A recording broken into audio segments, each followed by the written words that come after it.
Not one or two, but as many as 1,000 companies have reached out to India. They're engaged in discussions with Indian officials at various levels. At least 300 companies are actively pursuing production plans.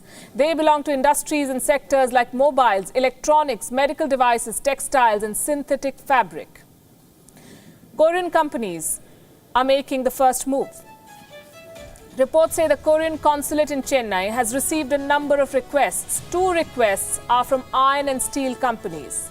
Another one from the hospitality sector. Some startups have also shown interest in moving from China to India. India is being seen as a solid alternative, a global manufacturing destination going forward.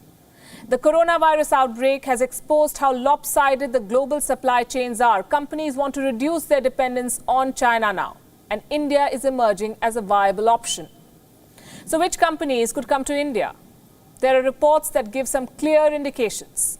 Apple's manufacturing partner, Wistron Corporation, is reportedly interested in shifting to India. Pegatron, the company that assembles the iPhone, is also considering India.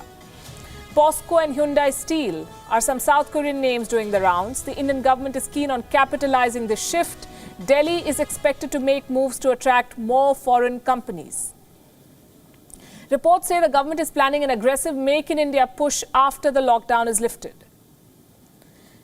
Indian Minister Nitin Gadkari has already given a signal. He has urged industry bodies to attract top companies from the US and the UK, backing the idea of more joint ventures and assuring the government support. This minister said that permissions will be given on a quote-unquote war footing.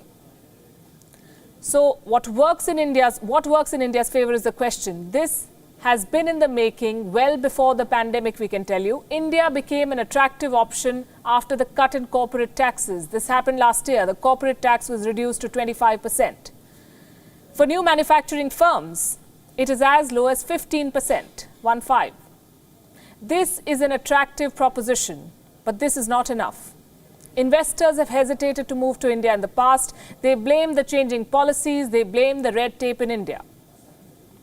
And India will have to overcome these challenges if it wants to attract businesses away from China. There is competition too.